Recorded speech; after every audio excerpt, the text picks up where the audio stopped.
우리가 지난 시간 나눴던 내용을 잠시 살펴보면 하나님을 경외함이 아닌 것에 대해서 살펴보았습니다. 거기서 경외함이 아닌 것 세 가지를 살펴봤는데, 하나는 하나님을 두려함과 사람을 두려함은 다르다. 이것을 살펴봤습니다. 그러니까 하나님을 두려함과 사람 두려함은 같이 갈 수 없다는 거예요.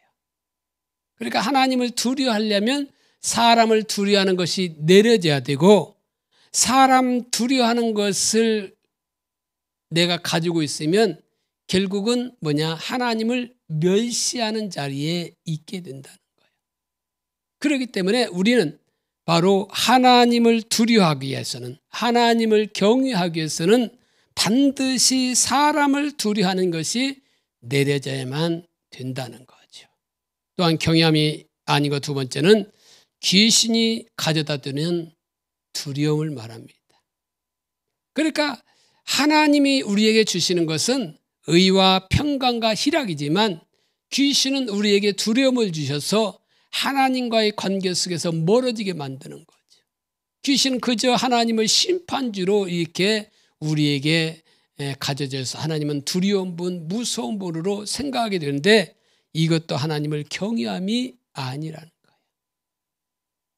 또한 경외함이 아닌 것 세 번째로는 종교적인 두려움인데, 이것은 내가 여러 가지 있을 수 있겠죠. 그중에 우리가 지난주에 살펴본 것처럼 내가 교통사고 날까 봐, 주일날 놀러 가는데 교통사고 날까 봐 주일 예배 드리고 가는, 이것이 바로 종교적인 두려움이에요. 내가 또한 사업을 하는데 11조를 안 내면 바로 하나님께서 내 사업에 어려움을 줄까 봐 11조를 내는, 이것도 종교적인 두려움이라는 거예요. 물론 우리가 하나님을 사랑하면 11조 해야 되고 주일 성수도 지켜야 되는 거예요. 왜? 주일 지키는 그것이 결국 뭡니까? 시간의 주인이 하나님을 인정하고 그 직권에 순복하는 삶이고, 11조를 드린 것은 물질의 주인이 하나님을 인정하고 내가 그 주권 앞에 순복하겠다는 그 의지를 가지고 드리는, 그게 바로 주일 예배고 11조지요. 그런데 우리 사랑하면 당연히 하게 돼 있어요. 그런데 내가 사랑하기 때문에 하는 것이 아니라 그는 무서움 때문에, 나에게 어려움을 가져다 주고 내가 교통사고 날까 하는 것은 종교적인 두려움인데, 이것은 바로 하나님을 경외함이 아니라는 겁니다. 그러면 하나님을 경외함이 무엇이냐? 우리는 동전의 양면처럼 두 가지를 보였어요. 따로 떨어진 것이 아니라 한 가지인데, 그것을 두 가지로 표현할 수 있는데, 그것이 뭐냐면 하나님에게 압도되어서 그분 앞에서 감격하고 감탄하는 것.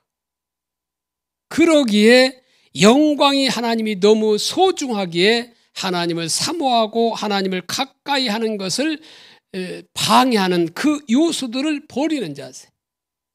이게 하나님을 경외하는 거라는 거지. 미국의 그 요세미티 공원을 미국에 갔을 때 이렇게 보게 되는데, 너무나 우리나라 산은 사실 보면 너무 이렇게 앞산이 이게 낮은 산들이잖아요.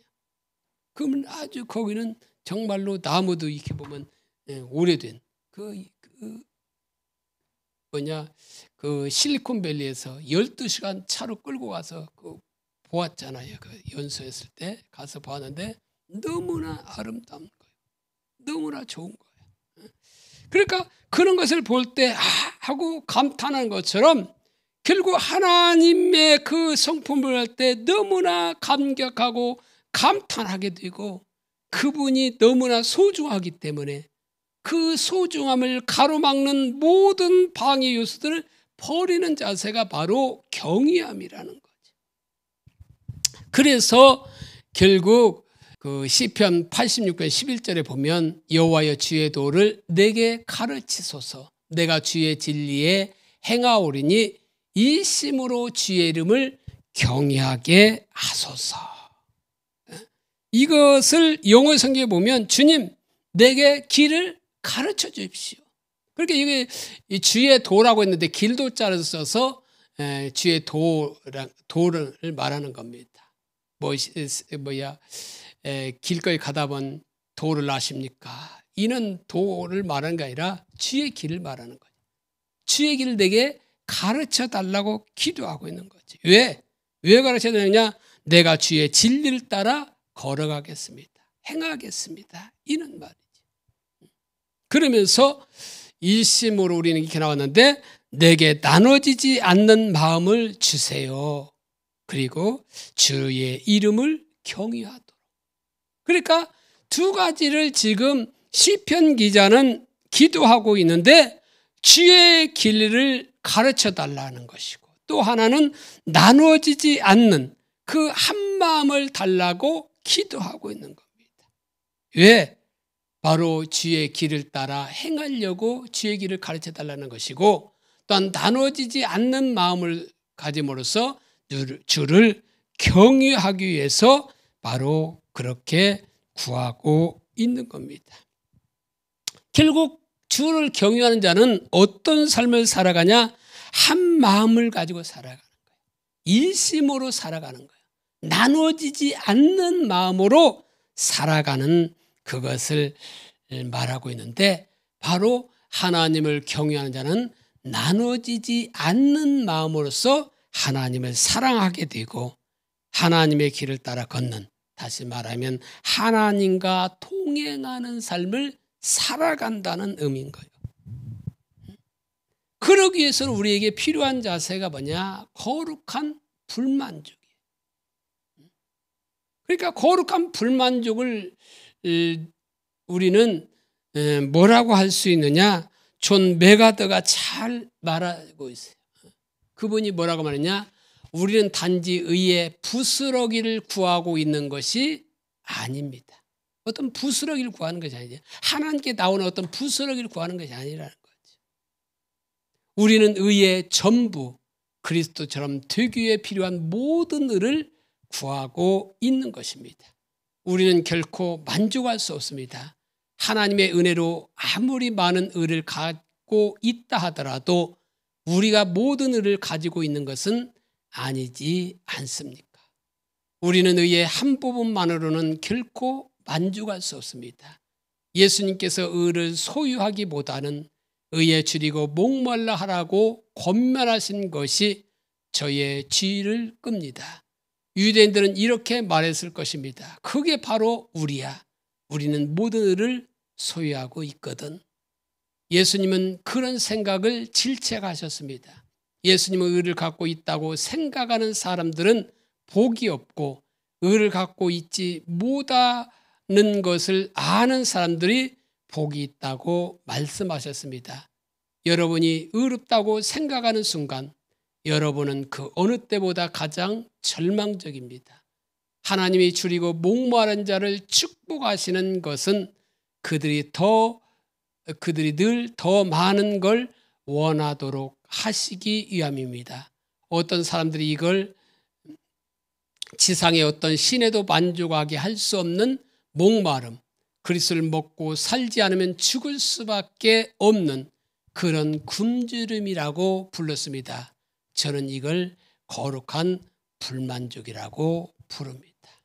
여기서 보면 존 메가더는 뭐라고 말하고 있어요? 정말로 이 세상에 어떤 시냇물로도 만족하지 못하는, 그리스도를 먹고 살지 않으면 죽을 수밖에 없다고 하는 그런 굶주림이 우리에게 있어야 된다는 거예요. 그러니까 하나님에게 주신 어떤 의의 조그만 부스러기 하나 가지고 만족할 수 없다는 거예요. 바로 그런 만족함이 없는 그런 사람은 더 큰 하나님의 은혜를 구하여 주 앞에 나가게 되지만 나는 의로운 사람이야, 이렇게 그들이 그것으로 현재 주어진 것으로 만족하는 사람은 더 이상 구하는 자리에 가지 않는다는 거예요. 그래서 우리는 거룩한 불만족을 가져야 된다는 거예요. 거룩한 것에 대해서 만족하지 않고 더 거룩한 삶을 살기 위해서 더 추구하며 하나님을 구하고 하나님께 나가야 된다는 겁니다. 바로 우리가 이런 삶을 살아야 된다는 거죠. 그렇게 마치 우리가 커피 마시기 위해서 물을 찾는 것과 광야에서 물을 찾는 것은 차이가 있잖아요. 커피 마시기 위해서 물을 찾는 것은 없어도 그만이에요. 근데 광야에서 물이 없으면 그거는 곧 죽음과 연결되는 거예요. 그러니까 사슴이 시냇물을 찾기에 칼급한 것처럼 우리가 그렇게 주님을 찾는 그런 자리로 가야 되는 거죠. 바로 그런 예배가 우리 가운데 회복이 돼야 돼요. 그러기 위해서 중요한 것이 뭐냐? 하나님을 경외함이 중요한 겁니다. 그래서 지난 시간에는 우리가 하나님의 경외함에 대해서 살펴보았다면 오늘 하나님의 경외함과 예배에 대해서 살펴보도록 하겠습니다. 첫 번째로 하나님이 기뻐하시는 예배는 하나님을 경외함으로 드리는 예배라는 겁니다. 오늘 본문 28절에 보면 그러므로 우리가 흔들리지 않는 나라를 받았은즉 은혜를 받자. 이로 말미암아 경건함과 두려움으로 하나님을 기쁘시게 섬길지니 또는 감사하자. 이렇게 말하고 있어요. 여기서 흔들리지 않는 나라가 뭐냐? 바로 하나님의 나라로서 예수님의 사역은 하나님 나라의 도래가 창조세계 회복을 의미함을 분명하게 입증하고 있습니다. 그래서 예수님이 말씀과 그 행위로서 오랫동안 고대했던 하나님 나라를 전파하는 것뿐만 아니라 도래했음을 증거하게 되죠. 그래서 예수님은 눈먼 벙어리에게서 악한 귀신을 쫓아내신 후에 예수님은 바리새인들에게 뭐라고 말하고 있느냐? 마태복음 12장 28절에서 보니까 그러나 내가 하나님의 성령을 힘입어 귀신을 쫓아내는 것이면 하나님 나라가 이미 너에게 임하였느니라.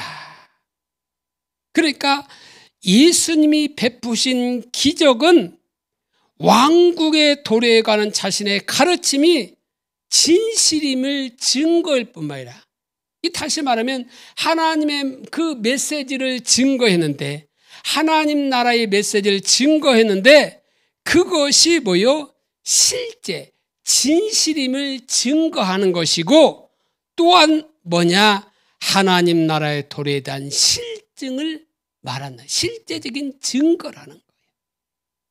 그것을 무엇을 통해서 나타냈어요?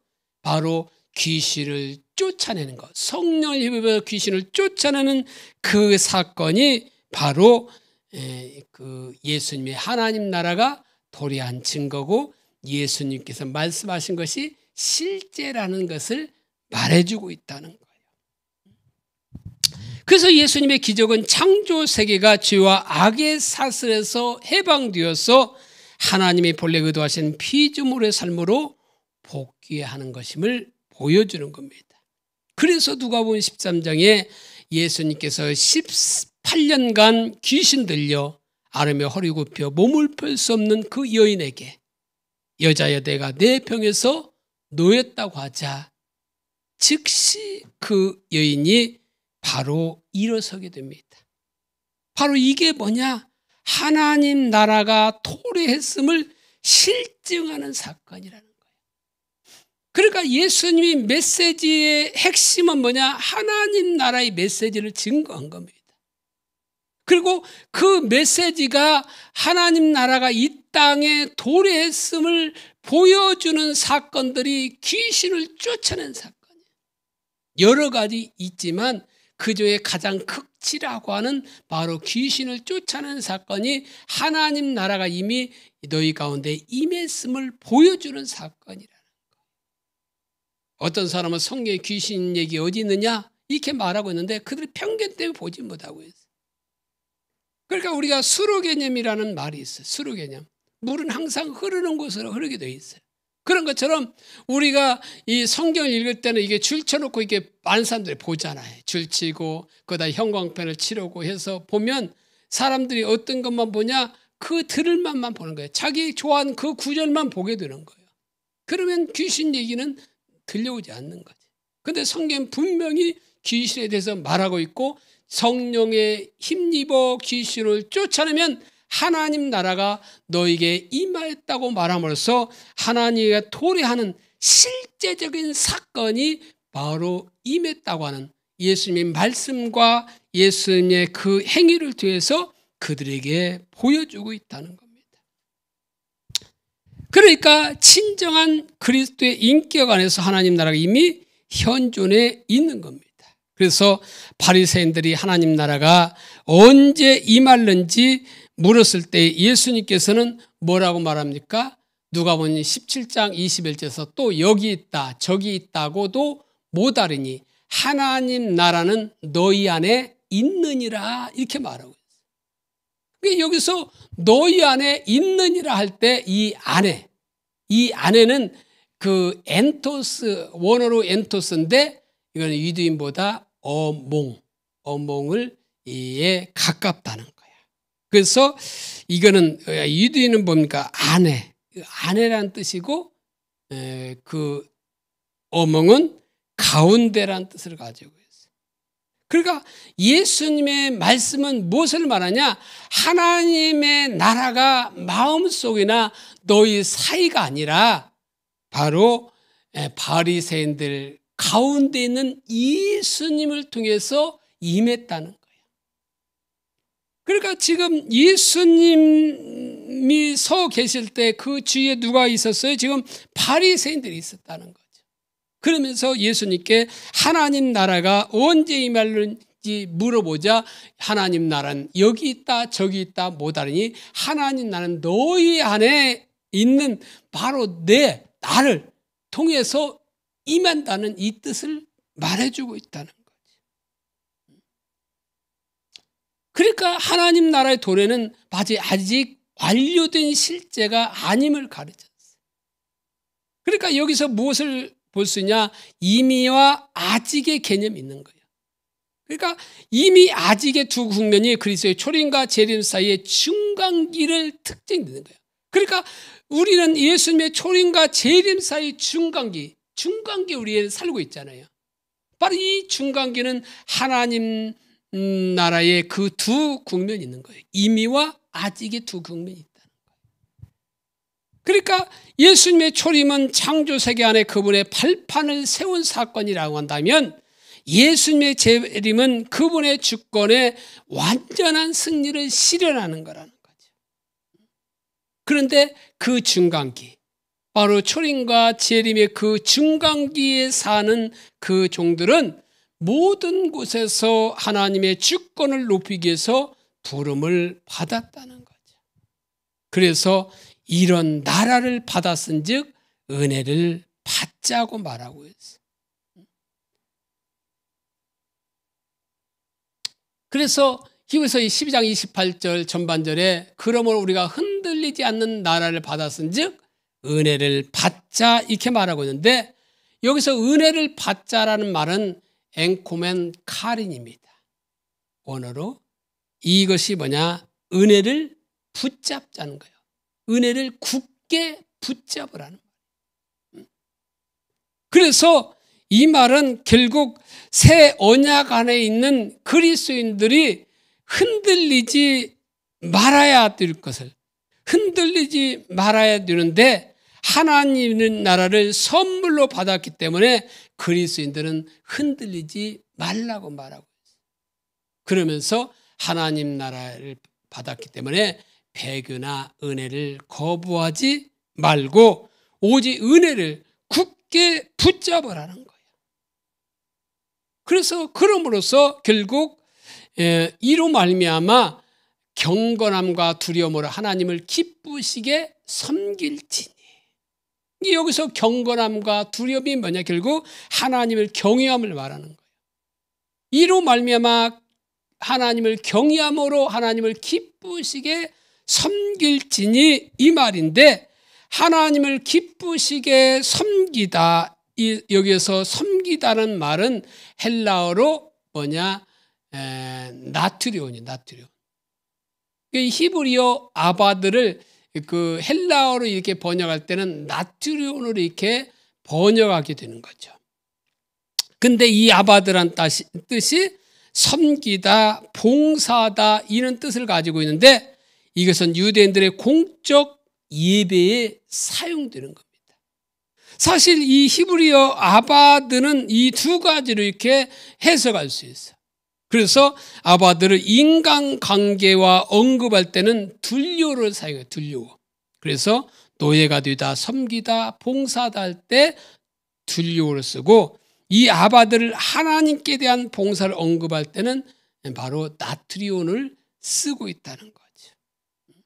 그런데 이것이 유대인의 공적 예배 때 이것을 사용하게 되는 겁니다. 그때 섬기다 할 때 이때는 거죠. 그런데 여기서 기쁘시게, 여기 기쁘시게라는 것을 그 헬라어로는 유아레스토스, 이거는 기꺼이 받을 만하게, 기꺼이 받을 만하게 어떻게 해요? 섬기라는 거예요. 드리라는 거죠. 예배하라는 거죠. 그러니까 그리스도인들은 결국 하나님의 은혜를 굳게 잡음으로 하나님과의 관계를 형성하고 그 관계 속에서 경외함으로 하나님이 기꺼이 받으실 만한 예배를 드려야 한다는 거예요. 그러니까 하나님의 경외함으로 예배할 때 결국 어떻게 된다는 거예요? 하나님이 기뻐하실 만한 그런 예배가 될 수 있다는 거예요.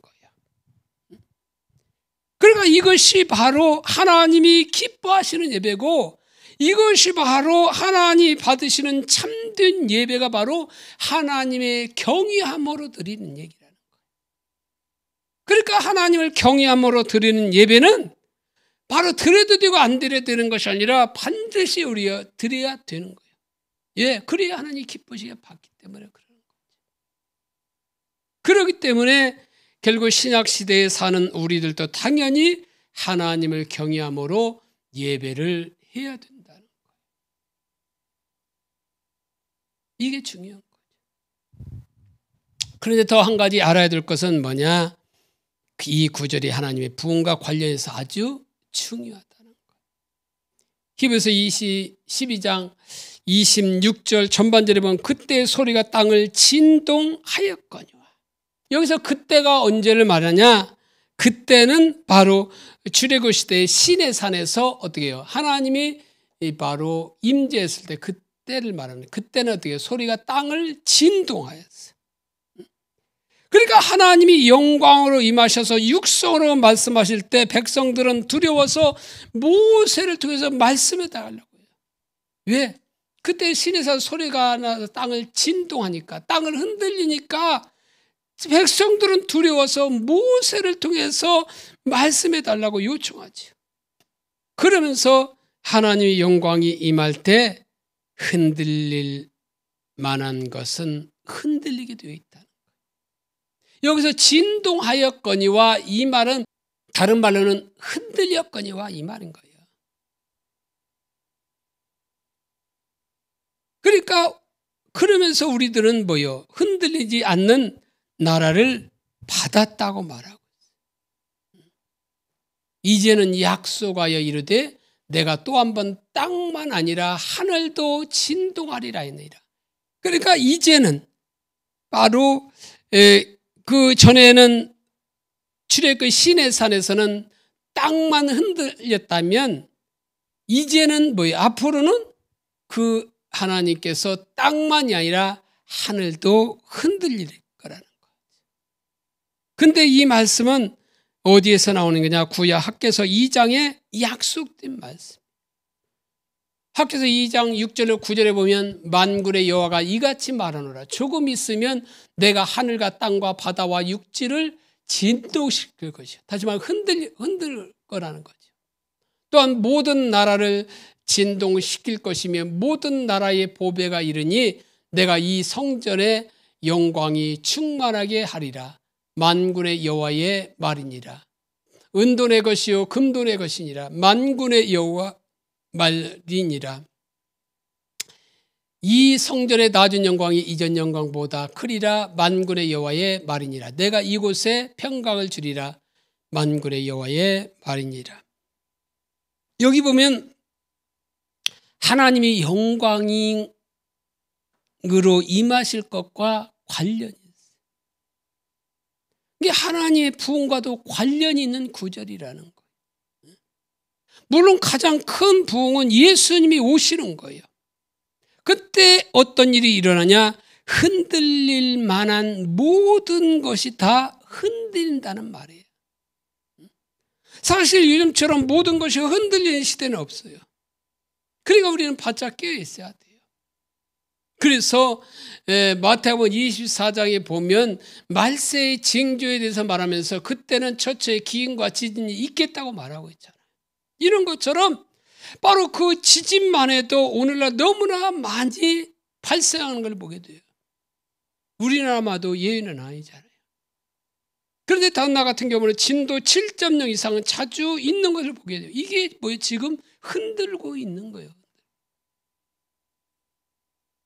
그래서 복음서 중 이 말세에 대한 구절 마태복음 24장, 누가복음 21장, 마가복음 13장, 요한계시록 다 나와 있어요. 그때 공통적인 주장이 뭐냐?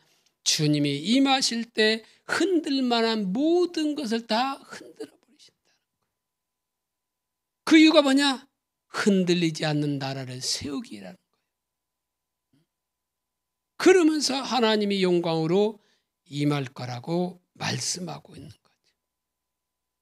그러니까 흔들리는 것을 다 흔들어서 흔들리지 않는 영원한 나라를 이 땅에 세우기 위해서 이 땅이 지금 흔들고 있다는 거예요. 그러니까 이 구절은 신약 시대에 우리에게 해당되지만 재림도 해당되는 거예요. 하나님의 부흥과도 해당된다는 거죠. 그러니까 뭐요? 하나님을 경외함으로 예배하라고 말씀하고. 예, 주님 오시면 이제 늦으니까. 큰 두 번째로 하나님의 경외하는 예배는 하나님을 멸시할 수밖에 없다는 거예요. 좋은 예가 뭐냐? 말라기 시대의 예배라고 볼 수 있어요. 그러니까 당시 사람들은, 말라기 시대의 사람들은 하나님께 제사 드릴 때 무엇을 가지고 드리냐? 눈먼 거, 저는 거, 병든 것을 가지고 드려요. 성경에 보면 제물은 어떤 것으로 드리라고 됐냐면 레위기에 보면 온전한 제물로 드리게 되었어요. 병든 것, 저는 것, 그것을 드리지 못하게 되었어요. 그러니까 이스라엘은 사실 이렇게 사실 집에서 이 키우는 걸 가지고 이게 드리게 되는데 예루살렘 올 때 예를 들어서 저 단에서 예루살렘 오려면 먼 거리를 오야 하잖아요. 그 오다가 사실 이게 다리라도 다치게 되면 어떻게 됩니까? 다시 오야 돼요. 그러니까 결국 뭐냐, 이방인 뜰에서 이렇게 바로 독점해서 이렇게 그 재물들을 팔게 되죠, 사실은. 재물들, 그 짐승들을 팔게 되는 그런 결과를 가져오죠. 그런데 이 말라기 시대에 보면 이는 병든 것을 드렸어요. 눈먼 것을 드렸어요. 아마 그들은 이렇게 생각했던 것 같아요. 이렇게 타락하면 자기의 잘못을 정당화시키죠. 어차피 짐승으로 드리는 건데, 짐승의 피로 드리는 건데, 병든 거, 눈먼 거, 저는 것이라고 피가 없냐? 다 피가 있잖아. 어차피 그리고 그거 태워서 드리는 건데, 좋은 건 나쁜 거 구별할 필요가 필요가 있느냐? 피가 안 나는 것도 아니고 어차피 태워서 보면 다 없어지는데 좋은 것 드리는 거 드리나 나쁜 것 드리나 똑같이 바로 이런 자세를 가지고 그들이 드렸다는 거죠. 그러니까 하나님께서는 그 예배를 받지 않았어요. 그들의 예배에 대해서 하나님이 어떻게 반응하셨느냐? 말라기 1장 9절로 10절에 보니까 만군의 여호와가 이르노라, 나 하나님께 은혜를 구하면서 우리를 불쌍히 여기소서 하여 보라. 너희가 이같이 행하였으니 내가 너희 중 하나님들 받겠느냐? 만군의 여호와가 이르노라, 너희가 내 제단 위에 헛되이 불사르지 못하게 하기 위하여 너희 중에 성전문을 닫을 자가 있었으면 좋겠도다. 내가 너희를 기뻐하지 아니하며 너희가 손으로 드리는 것을 받지도 아니하리라. 그러니까 하나님께서 그들의 예배를 기뻐하지 않았다고 말하고 있어요. 받지 않았다고 말하고 있어요. 그러니까 헛되이 불살하지 못하게 하기 위해서 이 말은 그들의 예배가 헛된 예배라는 거예요. 얼마나 그 예배를 싫어하셨는지 성전문을 닫아서 더 이상 헛된 예배를 드리지 못하게 했으면 좋겠다, 그렇게 말하기도 하지. 그만큼 그 예배를 싫어하고 그 예배를 받지 않았다는 거예요. 그래서 하나님은 그런 행위를 뭐라고 말한다고 표현하고 있느냐? 말라기 1장 7절에 보니까 너희가 더러운 떡을 나의 제단에 드리고도 말하기를 우리가 어떻게 주를 더럽게 하였나이까 하는도다. 이는 너희가 여호와의 식탁은 경멸히 여길 것이라 말하기 때문이라. 말라기 1장 12절 그러나 너희는 말하기를 여호와의 식탁이 더러워졌고 그 위에 있는 과일 곧 먹을 것은 경멸히 여길 것이라 하여 내 이름을 더럽히는도다. 그러니까 저들이 뭐요? 하나님의 제단을 더럽혔다는 거예요. 그 이유가 뭐냐? 그 이유는 여호와의 식탁은 경멸히 여길 것이라고 말하기 때문이라고 반복적으로 기록하고 있어요. 사실 저들이 그렇게 말했을 리가 없어요. 그들이 뭐요? 여호와의 식당은 더러워졌고 그 위에 있는 과일 곧 먹을 것은 경멸히 여길 것이다. 또한 그들이 뭐요? 여호와의 식탁은 경멸히 여길 것이라 말하기 때문이라. 그들이 이렇게 말했다는 거예요. 그런데 저들은 실제 그렇게 말한 적이 없거든요. 그러면 하나님은 저들이 말하지 않은 것을 말했다고 하시는 분이냐? 아니에요. 그러면 하나님은 무엇을 보고 그렇게 말했다고냐? 저들의 행동의 소리를 듣고 그렇게 말했다는 거예요. 행동의 소리를. 그러니까 하나님은 우리의 말하는 소리를 듣는 것이 아니라 우리 행동하는 그것을 소리로 듣는다는 거죠. 그러니까 저 말라기 시대의 그들은 좋은 것은 다 자기가 가지고 병들고 쓸모없고 눈 멀고 흠 있는 건 다 뭐예요? 하나님께 드렸다는 거예요. 이것은 뭐야? 제사장들이 그렇게 형식적으로 제물을 드렸음을 의미하는 거예요. 그러면서도 그것이 바로 하나님의 멸시하는 행위인지도 모르지요. 내 이름을 멸시하는 제사장들아. 그러니까 내가 언제 우리가 하나님을 멸시했습니까? 이렇게 말하지. 그러니까 멸시했다는 그 사실을 몰라요. 그 멸시한 게 뭐예요? 짐승을 눈 멀고 저는 거 병든 것을 들은 그것을 보고 하나님은 멸시했다고 말하죠. 그런데 그걸 그래도 멸시한 걸 모르니 뭐냐? 그 시가 다 그렇게 드렸거든요. 그러니까 모르는 거예요. 그러니까 이런 자세가 하나님의 뜻과 진정한 율법 정신에 합당하지 않는 행동이죠.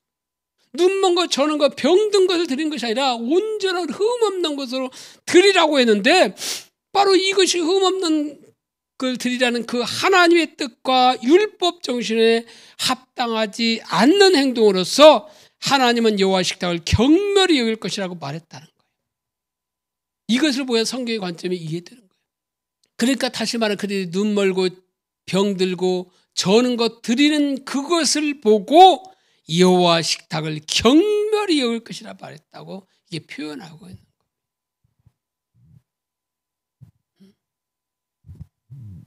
그래서 1장 14절에도 짐승의 때 가운데에 수컷이 있거늘 그 서원하는 일에 흠 있는 것으로 속여 내게 드리는 자는 저주를 받으리니 나는 큰 임금이요 내 이름을 이방 민족 중에 두려워하는 것이 됨이니라. 만군의 여호와의 말이니라. 이게 서원하는 것은 뭐냐? 화목제 중에 서원제 그 지칭하는 거예요. 사실 화목제는 화목하게 지내잖아요. 그 중에서 화목제 중에서는 바로 서원제가 또 하나 있어요. 근데 소원제의 제물도 뭐냐? 결국 항상 흠없는 수꽃으로 드리게 돼요. 근데 속여 드리는 자는 저주를 받을 것이라고 이렇게 말하고 있는데, 여기서 속이는 자라는 말은 하나님 앞에 합당한 수꽃 제물로 소원하고 하나님께서 좋은 것을 드리겠다고 이렇게 그들이 소원했지만 결국 좋은 것은 자기가 가지고 쓸모없는 것은 하나님께 드리는 그런 사람들을 가리켜서 뭐라고 말하고 있느냐? 속이는 자라고 말하고 있어요. 그런 자들은 뭐요? 저주를 받을 거라는 거지. 이런 자들의 한 행동은 실제로 하나님 제단을 경멸히 여겨야 된다고 말한 것으로 보고 있다는 거지. 그래서 하나님의 제사를 멸시한 거예요. 그런데 11절에 보면 두 가지가 깊이 연결되어 있는 것을 보게 돼요. 1장 11절에 보면 만군의 여호와가 이르노라 해 뜨는 곳에서부터, 다시 말하면 동쪽에서부터 해 지는 곳까지 서쪽까지의 이방 민족 중에서 내 이름을 크게 될 것이라. 각처에서 내 이름을 위하여 분향하며 깨끗한 제물을 드리니 이는 내 이름이 이방 민족 중에서 크게 될 것임이니라. 여기 보면 하나님 이름이 크게 될 거라 이는 말은 원래 히브리어는 가돌인데 위대한 이런 뜻을 가지고 있어요. 하나님의 이름이 위대하게 될 거라는 거죠. 바로 깨끗한 제물을 드리니. 그러니까 만군의 여호와 이르라 동에서부터 서에까지 이방 민족에서 내 이름이 크게 될 거다. 내 이름이 다시 말하면 영광을 받게 될 거라는 거예요. 그래서 각처에서 내 이름을 위해서 분향하며 깨끗한 제물을 드리니 이는 내 이름이 이방 민족 중에서 영광을 받게 될 거라는 거예요. 깨끗한 제물을 드리니 참된 예배를 드리게 될 거라는 거예요. 그러니까 하나님의 이름이 위대해지는 것, 하나님의 이름이 높임을 받는 것과 참된 예배를 드리는 것이 뭐냐? 연결되어 있다는 거예요. 그런데 언제 높임을 받냐? 하나님의 이름이 서방에서 동방까지 온 세상이 결국 언제 그 이름이 언제 높임을 받냐면 하나님의 부흥으로 임하실 때 하나님의 이름이 영광을 받으시고 높임을 받으시겠다는 거예요. 그래서 이사야 59장 19절에 서쪽에서 여호와 이름을 두려워하겠고 해 뜨는 쪽에서 그의 영광을 두려워할 것은 여호와께서 그 기운에 몰려 급히 흐르는 강물같이 오실 것이미로다. 그러니까 하나님의 이름이 하나님의 영광으로 인해서 그 선하신 성품의 계시됨으로 인해서 온 세상이 하나님을 경외하며 두려운 일이 있을 것을 지금 말씀하고 있는데, 그때 하나님의 영광이 어떻게 임하느냐? 급히 흐르는 강물, 다시 말하면 쓰나미 같이 다가오는 것처럼 하나님의 영광으로 임하시기 때문에 바로 하나님을 경외하며 하나님을 두려워하는 일이 있을 거라는 겁니다. 그래서 하나님의 이름이 열방 가운데 영광을 받는 것은 부흥으로 임하는 것과 연결되어 있어요. 그리고 하나님의 영광이 임하는 것, 다시 말하면 하나님의 생명이 넘치는 것은 참된 예배와 관련이 있는 겁니다. 그래서 하나님의 부흥으로 임하시는 것과 예배의 회복은 밀접하게 연관되어 있는 겁니다. 그래서 말라기서에 보면 그 당시 하나님을 멸시하는 예배가 드려졌잖아요. 바로 그런 말을 하다가 중간에 바로 이방 민족 중에서 하나님의 이름이 크게 될 것, 높임을 받을 것이라고 말하고 있는데, 왜냐하면 그때는 하나님께 대한 참된 예배가 드려질 것이기 때문에. 그러니까 그때는 그것은 바로 참된 예배가 회복되고 참된 예배가 회복되기 위해서 부흥으로 임할 것을 볼 수 있어요. 임하는 것을. 그래서 하나님이 부흥으로 임하시는 목적 또한 뭐냐? 하나님께 참된 예배가 회복되도록 하기 위해서라는 거예요. 이것을 반대로 뒤집어 보면 쉽게 이해할 수 있어요. 그러니까 하나님의 예배를 말라기 시대가 멸시하자 그것을 하나님을 멸시하는 것으로 보고 있어요. 그러니까 예배를 멸시하는 그것을 하나님을 멸시하는 것을 보고 있다는 거예요. 그러니까 말라기 1장 6절에 내 이름을 멸시하는 제사장들아 이렇게 말하고 있는데 바로 하나님의 이름은 인격을 말하고 있잖아요. 인격. 인격이란 단어의 말이 없어서 이름으로 표현하고 있는 거예요. 그래서 여기에 저들이 예배를 멸시했는데 하나님은 저들이 뭐요? 하나님이 자신을 멸시했다고 반응하고 내 이름을 멸시하는 제사장들아. 이걸 보면 우리가 예배를 멸시하는 것이 곧 뭐냐? 하나님을 멸시하는 것이 된다는 거예요. 그만큼 예배가 중요한 거예요. 그만큼 예배가 소중한 거예요.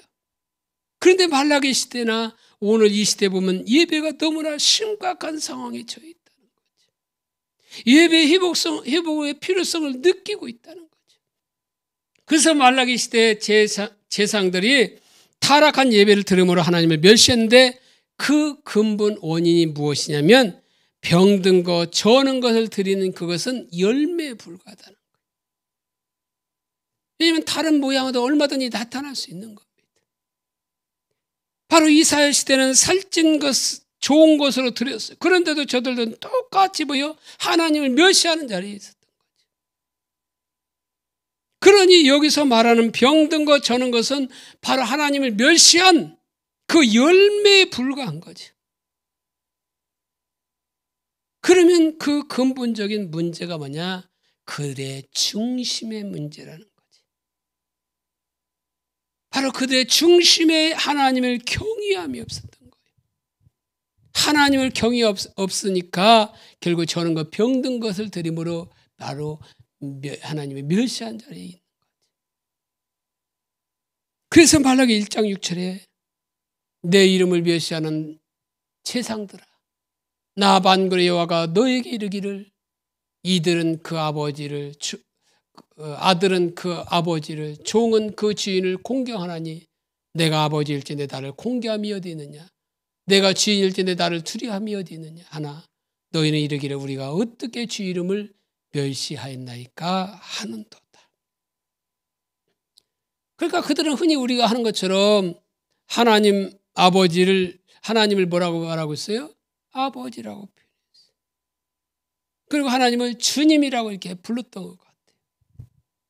그런데 그들이 하나님을 아버지라고 부르고 하나님을 주인이라고 부르는데 아버지일진데 공경함이 없고 주인일 때는 두려움이 없다고 말하고 다시 말하면 하나님을 경외함이 없다는 거지.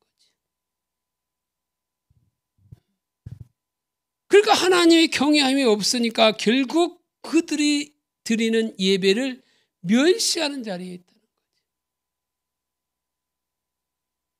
그러니까 그 하나님을 예배를 멸시하는 그것이 곧 뭐냐? 하나님을 멸시하는 거예요.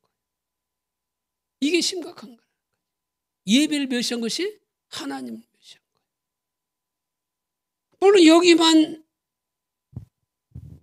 아니라 여러 군데에서 말하고 있어요.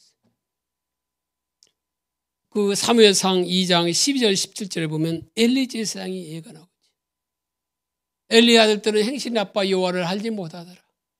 그 제사장들이 백성에게 드리는 관습이 이러하니 곧 어떤 사람이 제사를 드리고 그 고기를 삶을 때에 제사장들의 사환이 손에 3살 갈고리를 가지고 와서 그것으로 냄비에 에나 솥에나 큰 솥에나 가마에 찔러 넣어 갈고리에 걸려 나오는 것은 제사장이 자기의 것으로 가져되 실로에서 그곳에 온 모든 이스라엘 사람들에게 이같이 할 뿐이니라. 기름을 태우기 전에도 제사장의 사원이 와서 제사 드리는 사람에게 이르기를 제사장에게 구워드릴 고기를 내라. 그가 내게 삶은 고기를 원하지 아니하고 날 것을 원하신다 하다가 그 사람이 이르기를 반드시 먼저 기름을 태운 후에 내 마음에 원하는 대로 가지라 하면 그가 말하기를 아니라 지금 내게 내라. 그렇지 아니하면 내가 억지로 빼앗으리라 하였으니. 이 소년들의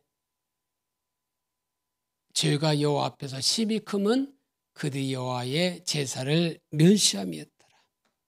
여기 보면 그 당시 예배를 어떻게 드렸냐? 하나님께 제물을 가지고 오면 어떻게 되겠어요?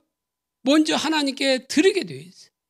제물을 잡아서 하나님께 드리게 되고 나머지를 그 먹는 부위가 있어요. 그 부위를 누가 먹냐? 그 집 또한 제사장들이 먹게 되어 있는 거예요. 그런데 제사장들이 하인들이 그 세갈거리를 가지고 와서 어떻게 합니까? 하나님께 드리기 전에 먼저 그 솥에 넣어가지고 그 붙잡히는 것을 그 잡는 것을 어떻게 해요? 가져가는 거예요. 그러니까 이들은 뭐냐? 제사에는 관심이 없고 뭐에 관심이 있어요? 잿밥에만 관심이 있어요. 옛날 그 무당들이 이렇게 집에 와서 굿을 하잖아요. 우리 어렸을 때 보면 이 굿도 이렇게 하는 걸 보면 그래서 무당들이 하는 말이 있잖아요. 날만 사면 될 것이다. 날만 사면 될 것이다. 날만 사면 그냥 뭐 여러 가지 물건, 돈 뭐 이런 거, 그 음식, 과일 그런 게 다 내 거라는 거예요. 다 가져가니까. 마치 그와 같은 거예요. 그러니까 그 제사장들이 이 제사에 드려서 하나님께 잘 드리도록 이렇게 해야 되는데 거기에는 관심이 없고 그 잿밥 먹을 것에만 지금 관심이 있다는 거예요.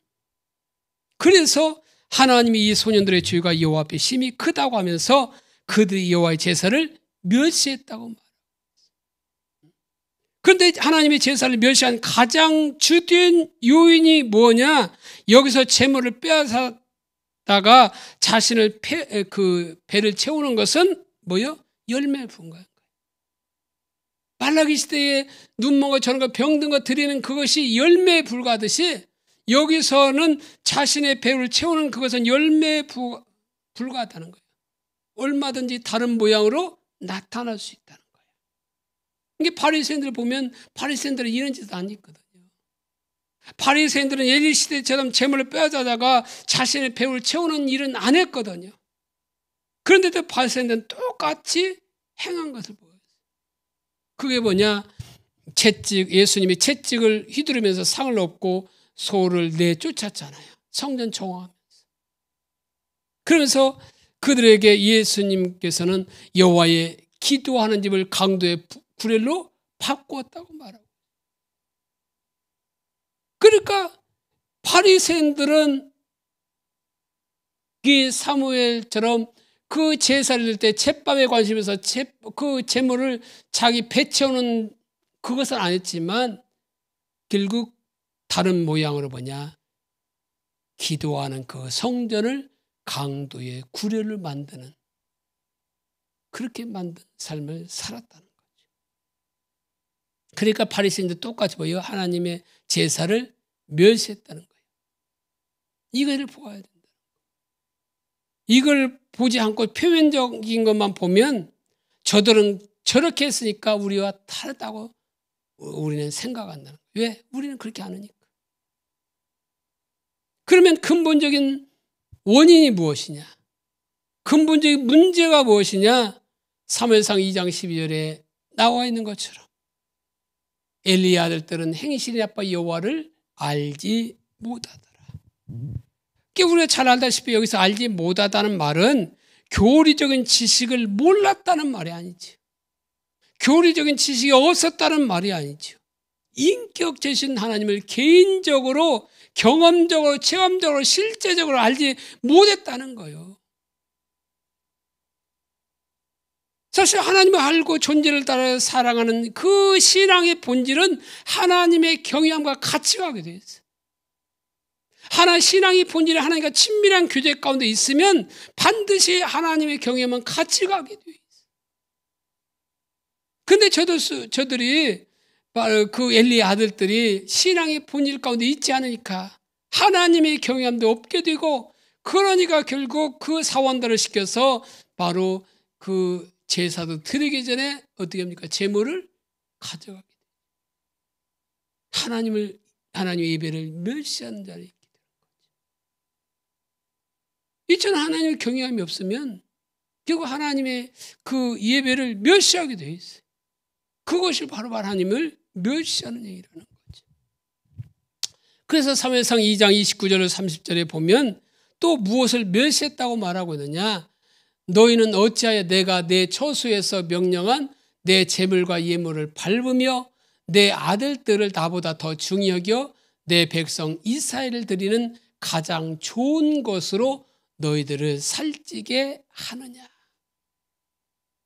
여기서 내 제물과 예물을 밟았다는 말은 결국 희생의 제물의 기름이 태워지기도 전에, 다시 말하면 그것이 하나님께 드리기 전에 엘리 두 아들들이 그 제물을 가로채서 먹었다는 말이에요. 같은 말이에요. 그게 뭐냐? 예배를 멸시하는 행위라는 거죠. 예물을 밟은 행위라고 말하고.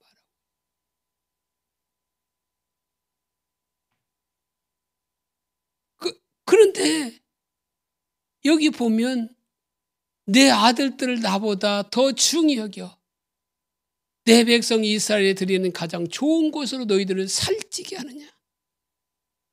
물론 이런 말이 엘리 제사에 들어갔을 거예요. 당신의 아들이 우리 제물들이 다 제물을 가지고 갑니다. 이렇게 말하기에 엘리가 그 아들들을 책망했을지는 모르지만 생명을 걸고 그것을 막지 못한 책임이 있어요. 그래서 책임이 있어서 결국 어떻게 됩니까? 같이 가장 좋은 것이 뭐예요? 예물을 말하는 거죠. 제물을 말하는 거죠. 그러니까 나보다 더 중히 여겼다는 거죠. 뭐를? 그 제물, 그 제밥에 더 관심이 있다고 말한 것처럼 그 제물을 더 중히 여겼다는 거예요. 그래서 아들이 그 제물을 이렇게 해서 맛있게 요리해서 엘리 주면 엘리도 그걸 먹었다는 거예요. 그래서 살찌게 했다고 말하고. 그 행동이 뭐예요? 하나님 멸시하는 행위죠. 그래서 30절에 뭐라고 말하고 있느냐? 그러므로 이스라엘 하나님 나 여호와가 말하노라. 내가 전에 내 집과 내 조상의 집이 내 앞에 영원히 행하리라 하였으나 이제 나 여호와가 말하노라. 결탄코 그렇게 하지는 아니하리라. 나를 존중히 여기는 자를 내가 존중히 여기고 나를 멸시하는 자를 내가 경멸하리라. 여기 보면 어떻게 보면 하나님 말 받고 오시는 것처럼 보이지요. 근데 하나님의 약속은 보증이 아니라 촉청인 거예요. 초청. 내가 신앙의 본질 가운데 있어야 그 약속이 이루어지는 거죠. 그러니까 바로 엘리와 엘리의 제사장들이 하나님을 떠나니까 하나님의 약속이 거두어진 거예요. 이게 언제 얘기했는가는 나오지 않아요. 언제 바로 하나님께서 내 집과 내 조상의 집이 내 앞에 영원히 행하리라 했어요. 다시 말하면 하나님의 제사 직분을 영원히 행하리라 하였으나 이제는 결코 너와 내 후손을 통해서 그 일이 이루어지지 않을 거라고. 그러면서 나를 존중히 여긴 자를 내가 존중하고 나를 멸시한 자를 경멸이라 하면서 결국 그 약속대로 솔로몬 시대에 엘리 가문의 후손에서 결국 그 제사 직분이 끊기는 걸 보게 돼요. 끊기면서 사독계열로서 바로 제사장이 이어지게 되는 걸 보게 되는 겁니다. 엘리와 아들들은 하나님을 멸시하는 자들이었어요. 그들이 예배를 멸시하는 것을 두고 저들이 하나님을 멸시했다고 말하고 있어요. 예배를 멸시하는 것과 하나님을 멸시하는 것은 분리되지 않아요. 그래서 말라기 시대 그들의 예배가 얼마나 싫었으면 문을 닫아서 제발 예배를 드리지 못하게 할 자가 있었으면 좋겠다고 말하겠어요. 그리고 또 얼마나 참된 예배를 하나님께서 원하시면 때가 되면 열방이 하나님을 경외하게 될 거라고 말씀을 했습니다. 하나님을 경외하는 예배. 그것이 바로 하나님을 멸시하는 것이고 모양이 다를지 모르지만 실제 하나님을 멸시하게 되어 있다는 거예요. 그렇기 때문에 정말 우리 삶 가운데 하나님을 경외하는 예배가 드리고 있다면 그것이 바로 하나님의 멸시하는 예배임을 인식하시고 정말 하나님을 경외함으로 가지고 예배가 회복되는 우리 삶이 되시기를 예수님의 이름으로 축복합니다. 세 번째로 하나님의 경외함이 없는 예배는 하나님이 심판하신다. 어쩌면 당연한 거죠. 하나님을 멸시하니까 결국 심판은 당연한 거죠. 그래서 오늘 본문에 그러므로 우리가 흔들리지 않는 나라를 받았은즉 은혜를 받자. 이로 말미암아 경건함과 두려움으로 하나님을 기쁘시게 섬길진지 또는 감사하자. 여기 또한 29절에 우리 하나님은 소멸하는 불이십니다. 그런데 헬라어에 보면 그 우리 앞에 빠진 말이 있어요. 그게 뭐냐? for. 왜냐하면이 빠졌어요. 그러니까 우상 숭배에 대해서 말씀하는 말씀이 있는데 바로 하나님의 질주가 함께 하기 때문에 바로 하나님의 심판이 있다는 거예요. 그래서 하나님을 뭘로 표현하고 있냐? 소멸하는 불로 표현하고 있어요. 그래서 하나님을 경외하라고 하시면서 그 이유가 뭐냐? 하나님은 소멸하시는 불이시기 때문이라는 거예요. 그래서 하나님을 경외함으로 예배하지 않으면 하나님의 심판이 있겠다는 거예요. 그래서 말라기 시대의 제사장들이 하나님을 멸시하는 자들이라고 하면서 심판이 있을 걸 말했잖아요. 엘리 시대도 하나님의 임재, 하나님의 약속이 거두어지고 하나님의 주권적인 통치가 거두어지게 되는 걸 보게 돼요. 이것이 실제적인 심판이에요. 거기서 돌이키지 않으면 더 큰 심판이에요. 그러니까 예배를 멸시하는 것이건 하나님을 멸시하는 것은 하나님을 멸시하는 것이기 때문에 심판이 오는 것은 당연한 거예요. 더 살펴볼 것은 뭐냐? 하나님의 부흥이 임하도록 하나님의 기준이 높아진다는 거지. 그러니까 하나님의 부흥이 임하면 임할수록 그 하나님의 임재가 그 임할수록 결국 어때요? 하나님의 기준이 높아져요. 그러니까 하나님의 심판이 더 현실화된다는 거예요. 이것이 아주 중요해요. 그러니까 그 예가 나답과 아비후잖아요. 레위기 10장 1절에 3절에 보면 아론의 아들 나답과 아비후가 각기 향로를 가져다가 여호와께서 명하시지 아니한 다른 불을 담아 여호와 앞에 분향하였더니 불이 여호와 앞에서 나와 그들을 삼킴에 그들이 여호와 앞에서 죽은지라. 모세가 아론에게 이르되 이는 여호와의 말씀이라 이르시기를 나는 나를 가까이 하는 자 중에 내 거룩함을 나타내겠고 온 백성 앞에 내 영광을 나타내리라 하셨느니라. 아론이 잠잠하니. 그러니까 아론의 아들 나답과 아비후는 제사장이니까 당연히 제사를 드릴 권리가 있어요. 그런데 그들이 무슨 불로 분향했느냐? 분향단에는 어떻게 분향하게 되는데 그 번제단에서 불을 붙여가지고 분향하게 돼 있어요. 그러니까 다른 불로 분향했다는 거예요. 인위적인 불, 어떤 세상적인 불. 그러니까 이 제사드리는 것도 레위기 보면 하나님 법대로 드리 하나님 기뻐 받으시는 거예요. 근데 그들은 어떻게 해요? 다른 불로 자기 인위적인 불로 드리게 된 거예요. 그러니까 불이 여호와 앞에 나와서 그들을 삼켜서 그들이 다 죽었다고 말하고 있어요. 이것은 구약 성경이기 때문에 아니라 신약 시대의 은혜의 시대라고 다른 것이 아니라는 거죠.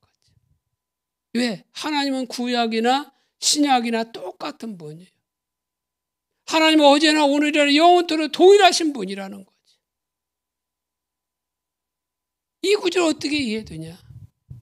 9장 23절 24절에 보니까 모세와 아론이 회막에 들어갔다가 나와서 백성의 축복하며 여호와의 영광이 온 백성에 나타나며 불이 여호와 앞에서 나와 제단 위에 번제물과 기름을 사른지라 온 백성이 이를 보고 소리를 지르며 엎드렸더라. 이 시대는 지금 하나님의 영광이 머물러 계신 시대예요. 그런데 모세와 아론이 회막에 들어갔다가 나와서 백성을 축복할 때 어떤 일이 났어요? 하나님의 앞에서 그 불이 내려와서 제단의 번제물과 기름을 살르게 된 겁니다. 그게 원래 이 번제단의 불은 사람이 이게 세운 것이 아니에요. 하나님이 불이 내서 그 살렸고 그 불을 계속 유지해야 돼요, 사실은. 꺼먹어서는 안 돼요. 그러니까 하나님의 기준을 따라 예배하고 축복할 때 하나님의 영광이 임하던 시대입니다. 이 시대에 그들이 임으로 해야 한 거예요. 다른 불로 바로 분향했어요.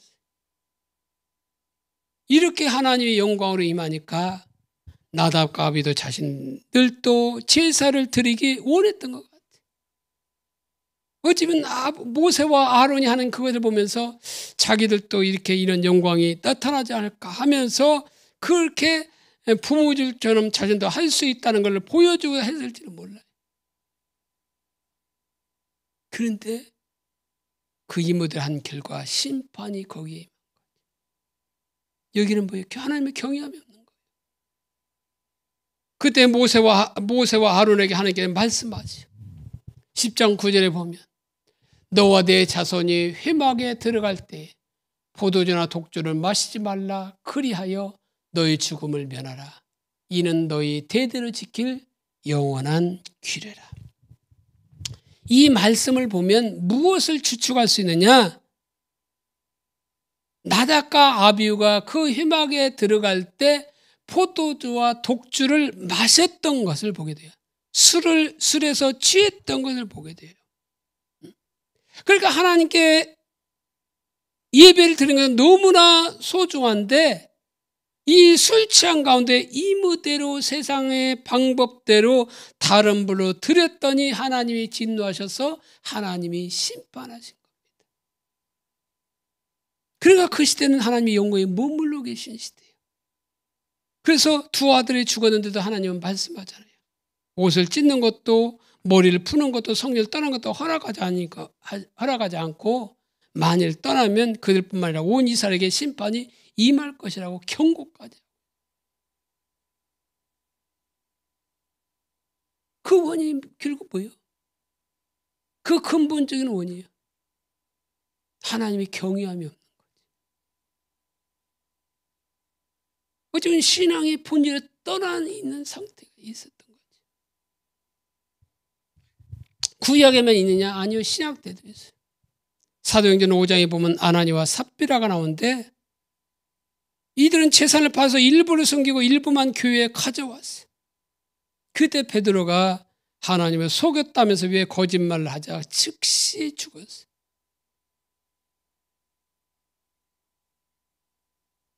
그래서 부부가 다 죽은 거예요. 그러면 저와 여러분들은 그들보다 죄가 덜 지어서 우리가 지금 살고 있냐는 거죠. 오늘 하나님께서 이렇게 하신다면 예배 끝나고 문을 나서는 사람이 거의 없을지도 몰라요. 이것은 신약 성경 이야기인 겁니다. 우리는 이런 실체가 잘 모르니까 그냥 넘어가고 있는 거죠. 어떻게 해야 하냐? 앞을 보아요. 2장에도 나오고 4장에도 나오는 거죠. 그게 초대교회 때는 이렇게 보여요. 재산을 팔아서 드렸던 것 같아요. 그래서 사도행전 4장 36절에 보면 구볼에서 난 네족 사람이 있으니 이름은 요셉이라. 사도들이 일컬어 바나바라, 번역하면 이루의 아들이라 하니. 그러니까 이 대표적인 한 사람이 누구냐? 바나바였어요. 이 바나바가 어떻게 했어요? 이렇게 재산을 팔아서 이렇게 드렸던 것 같아요. 그래서 초대교회는 서로 이렇게 물건을 통용했다고 했잖아요. 그러니까 그것을 보니까 사람들이 바나바에 대해서 이렇게 칭찬하고 바나바에 대해서 이렇게 많이 말이 나왔을 거 아니에요. 그러니까 옆에서 있던 아나니아와 삽비라도 그렇게 하기를 원했던 것 같아요. 그래서 그들은 재산을 팔고 나서 딱 보니까 무슨 생각이 들었겠어요? 아까운 생각이 드는 거죠. 아이, 괜히 했네. 그래도 또 뭐요? 한편으로는 그런 칭찬도 받고 싶어서 이렇게 일부는 감추고 일부는 이렇게 드림으로 말미암아 성령이 베드로를 통해서 그것을 보여주면서 팔기도 전에 내 것이고 판 것도 내 것이다. 이렇게 얘기를 하면서 다 팔지 않고 일부만 팔았다고 다 팔고 일부만 드리겠다고 이렇게 말해도 뭐 틀린 거, 뭐 나쁜 건 아니잖아요. 그런데 문제는 뭐예요? 다 팔아서 일부를 드리면서 다 드렸다고 하는데 문제가 있는 거예요. 그리고 동기부터가 순수하지 않아요. 왜? 저 칭찬받으려고 어떻게 해요? 하는 거니까. 정말 하나님의 그 은혜가 감사하여 내가 드리는 그것으로 한다면 문제가 없는데 사람 칭찬받으려고 이렇게 하니까 아까운 생각이 들 수밖에 없는 거예요. 그러니까 문제는 뭐냐? 일부를 드리면서 다 드렸다고 하는 거짓말한 거예요. 문제인 거예요. 일부를 드렸다고 뭐라고 할 사람 없어요. 내가 재산 받아서 일부는 드립니다. 이렇게 해도 뭐 상관없는 거죠. 근데 일부를 팔면서도 전부를 드렸다고 이렇게 거짓말한 그것이 문제인 거죠. 지금이 어떤 시냐면 그 예루살렘 교회가 태동하는 시기예요. 성령이 강력하게 임하고 열방 가운데 교회가 확장되려는 시대인 거죠. 이 시기에 교회의 시기와 질투로 오염된 걸 막기 위해서 하나님의 행하심이 있었던 거죠. 그러니까 하나님의 부흥으로 임할 때는 두려운 시기예요. 하나님의 부흥과 경외함으로 드리는 예배는 밀접한 관계가 있어요. 그래서 하나님의 부흥이 임할 때 소중한 걸 분별하지 못하고 함부로 다룬 것은 심판이 있는 거예요. 그래서 그 초대교회 때 바로 시기로 바로 그렇게 재산을 드리려다가 결국 어디요? 두 부부가 다 죽어버린 거지. 어쩌면 한 번의 기회도 있었어요. 이게 전부냐? 이게 바로 때 아닙니다. 내가 일부만 드립니다. 또 아내들은 다음에 와서 죽고 나서 아내가 다음에 왔을 때도 물어보잖아요. 기회도 한 번의 기회를 죽었어요. 그럼에도 불구하고 그들은 속이죠. 바로 성령을 속인 거죠. 그 결과 자신의 드리고도 어디요? 심판을 받는 가장 불쌍한 자가 된 겁니다. 이게 하나님은 하나님의 질투가 있어요. 하나님의 소중한 것을 지키시고 보호하시는 하나님의 질투가 있는 겁니다. 하나님께 드리는 예배, 하나님의 그 기름 부음, 거룩함이 소중한 거예요. 나답과 아비후는 하나님께 소중한 걸 분별하지 못했어요. 그래서 술 취해서 함부로 대한 거지. 그리고 그래서 심판이 임하게 됐고 하나님의 부흥이 임할수록 결국 뭐냐? 이렇게 하나님의 그 질투는 더 강력하게 나타나는 거예요. 그래서 고린도 교회에서는 성찬을 멸시했을 때 하나님의 심판이 있었어요. 그래서 심지어 죽은 자들도 있었다고 말하고 있는 겁니다. 우리가 하나님을 예배할 때 경외함이 필수예요. 신앙생활 할 때도 하나님의 경외함이 필수인 겁니다. 그러니까 우리가 하나님께 나갈 때 영적인 분별력을 가지고 거룩한 것과 속된 것을 분별할 수 아는 그런 지혜가 필요해요. 하나님께 소중한 것과 소중하지 않은 것을 분별할 수 있어요. 하나님께 함부로 하는 것을 하나님께 소중한 것을 함부로 대해서는 안 돼요. 왜? 하나님을 예배를 멸시하는 것이 하나님을 멸시하는 거니까. 나도 모르게 예배를 멸시함으로 말미암아 하나님을 멸시한 우리들의 삶이 아니었는지 우리 자신을 돌이켜보면서 정말 우리가 예배가 회복되지 않으므로 하나님을 멸시했다면 우리가 회개하면서 정말 우리의 예배가 회복되기를 원합니다. 하나님이 기뻐하시는 예배, 하나님이 원하시는 그런 하나님의 경외함으로 드리는 예배가 회복되어서 하나님께 연락되기를 원합니다.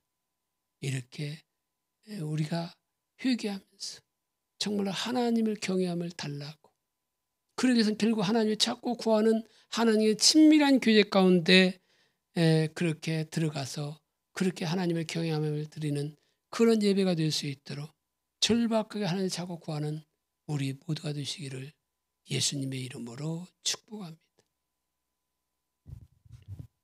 찬양 드리시겠습니다.